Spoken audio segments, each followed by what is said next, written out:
Et du coup, bah, cette tectonique des plaques, elle a débouché. Hein. Elle a débouché sur la proposition par Xbox d'acquérir Activision Blizzard King. Hein.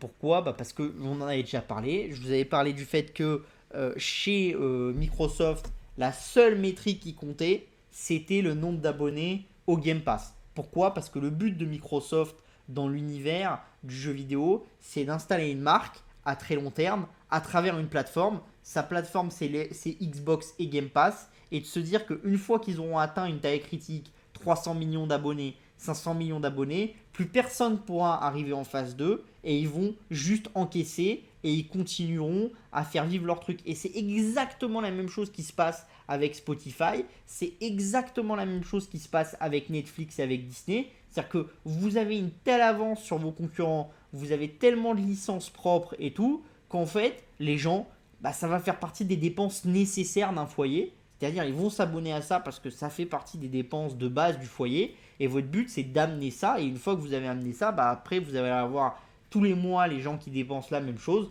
Vous avez une prédictibilité de vos revenus. Et là, vous pouvez commencer à encaisser, encaisser, encaisser très massivement. Et même quand vous commencez à inonder le marché en développant énormément de licences, énormément de produits, bah, vous avez quand même une marge qui explose. C'est l'histoire de Netflix. Vous commencez à 5% de marge il y a quelques années, vous êtes à plus de 20%, alors que ce qu'ils investissent dans le contenu, bah, ça explose tous les ans. Mais pourquoi? Parce qu'ils ajoutent tellement d'abonnés, il y a tellement de gens, que tant que les gens qu'ils ajoutent et leur taille d'abonnés reste conséquente, bah, en fait, même s'ils investissent plus, l'investissement par abonné, bah, il a tendance à diminuer avec le temps parce qu'on ajoute de plus en plus d'abonnés. Puis en plus, on peut monter les prix dans certains pays dans lesquels il y a des améliorations de niveau de vie, où les gens ont compris le vrai intérêt de Netflix, ce genre de choses. Donc ça, c'est des choses qui sont intéressantes.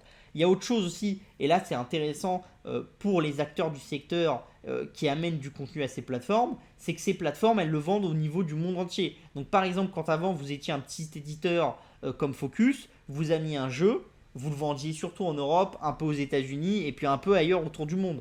Vous avez un deal avec Xbox qui va vous acheter une licence d'un jeu. Le but d'Xbox, ça va être que le jeu il soit joué aux États-Unis, en Albanie, au Brésil, au Portugal, en Afrique du Sud, partout. Donc si vous voulez, vous allez vous adresser à une masse qui est beaucoup plus importante et tout le monde est gagnant là-dessus. Et ça, beaucoup de gens ont du mal à le voir. C'est-à-dire que quand on est une société de production et qu'on produit pour Netflix maintenant, bah on a aussi la capacité de négocier vers Netflix parce qu'en fait, on n'amène pas le produit que pour une chaîne de télé française qui va faire maximum X millions de gens devant la série. On amène ça pour Netflix qui va l'exploiter dans le temps et qui va pouvoir faire beaucoup plus que X millions de personnes parce qu'elle va l'avoir, des gens vont regarder au Brésil, ce genre de choses ailleurs. Là où par exemple quand vous faisiez une série française qui passait sur TF1, qui sait qu'elle allait la regarder au Brésil? À part en la piratant, il n'y a pas grand monde parce que les chaînes brésiliennes, ça les intéressait pas vraiment d'acheter ce genre de programme,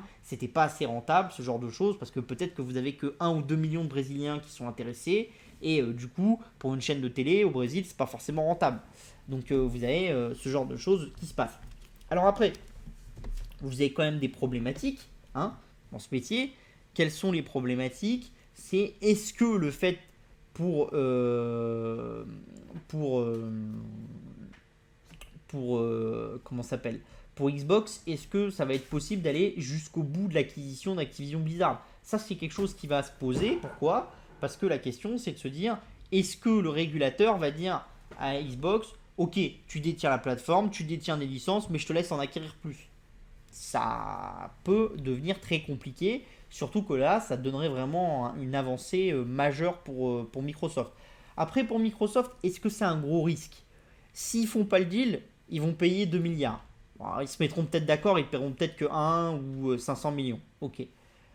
L'avantage pour eux, c'est que ça montre tout de suite qu'ils sont acheteurs, qu'ils peuvent bouger, qu'ils sont toujours dans l'envie de faire des choses. Et donc ça, c'est des choses qui sont intéressantes pour eux. Et ça nous montre aussi la sous-valorisation qu'on a de certains actifs du jeu vidéo. Parce que ça a baissé. Pourquoi est-ce que ça a baissé? Parce que le monde du jeu vidéo entre guillemets, il a eu une très bonne année 2020. Donc on s'est dit 2021, l'année sera pas aussi bonne. Puis il y a eu un peu des décalages parce que forcément produire des jeux vidéo en étant en télétravail, c'est pas forcément très simple. Donc voilà, donc ça a été un peu compliqué. Mais moi je pense que on est toujours dans un secteur qui est très très intéressant. Moi je pense que c'est un des secteurs les plus intéressants parce qu'il vous donne une très grande vision de long terme sur le fait que le marché va quand même grossir. Vous êtes aussi sur un secteur qui est très très intéressant. Pourquoi? Parce que comme le montre là cette slide, vous avez énormément d'acteurs qui sont prêts à faire des acquisitions. Il faut absolument qu'ils aillent acquérir des gens, qu'ils aillent prouver leur valeur. Pour Tencent, l'idée c'est de sortir de Chine, d'accord? Et donc de créer quelque chose. Pour Embracer, c'est de créer un vrai groupe de la taille de Take-Two, de EA, de Activision. Pour Sony, c'est d'aller acquérir du contenu pour pouvoir combattre le Game Pass de Microsoft. Voilà, donc il y a des vraies choses qui sont excessivement importantes.